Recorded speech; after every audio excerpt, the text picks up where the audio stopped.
A supermajority of the House of Representatives firebrand conservative Republicans on Wednesday threw their support behind Paul Ryan to be the next Speaker and said they have provided him enough votes to win the race.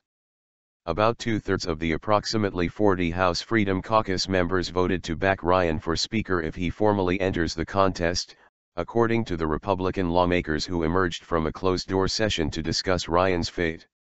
That was less than the 80% needed under Freedom Caucus rules to give Ryan a formal endorsement for Speaker.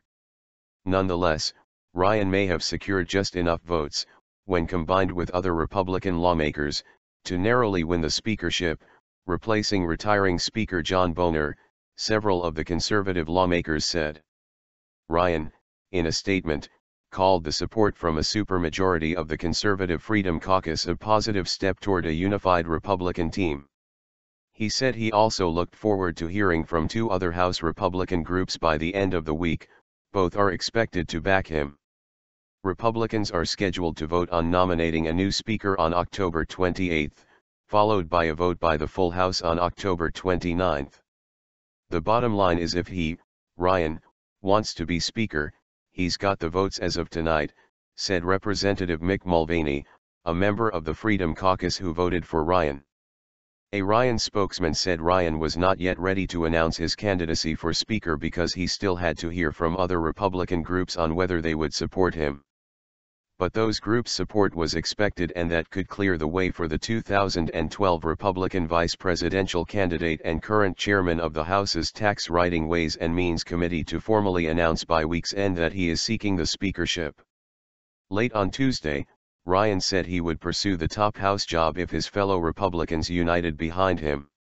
The Speaker has a major say on legislation that moves through the House and is next in line for the presidency behind the Vice President if something were to happen to the President.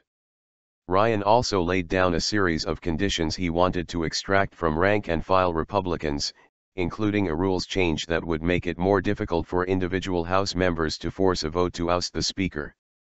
He spent part of Wednesday meeting privately with the Freedom Caucus and other factions of the 247 Republicans who hold majority control of the House.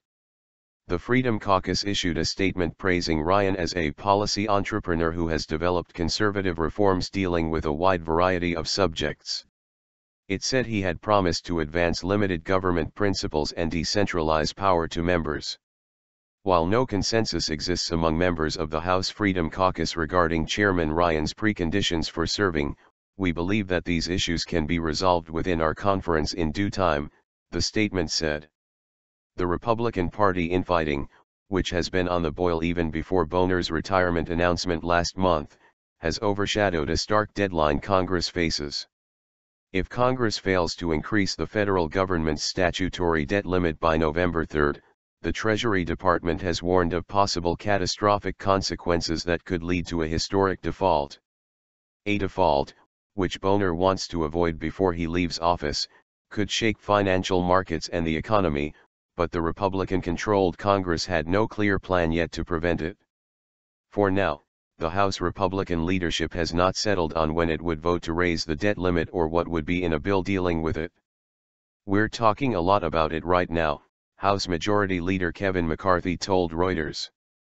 Earlier on Wednesday, the House, in a partisan vote, passed a Republican bill requiring the Treasury to keep borrowing to pay the principal and interest on certain obligations if the debt exceeds the statutory limit. While the Freedom Caucus is relatively new, having organized early this year, hardline conservatives, many of them small government Tea Party activists, have had an outsized influence on major fiscal decisions since 2011, when Republicans took control of the House from Democrats. Since then, the House has repeatedly flirted with a default on Washington's financial obligations. Conservatives forced a 17-day government shutdown in 2013 as they tried to kill the landmark health care law known as Obamacare.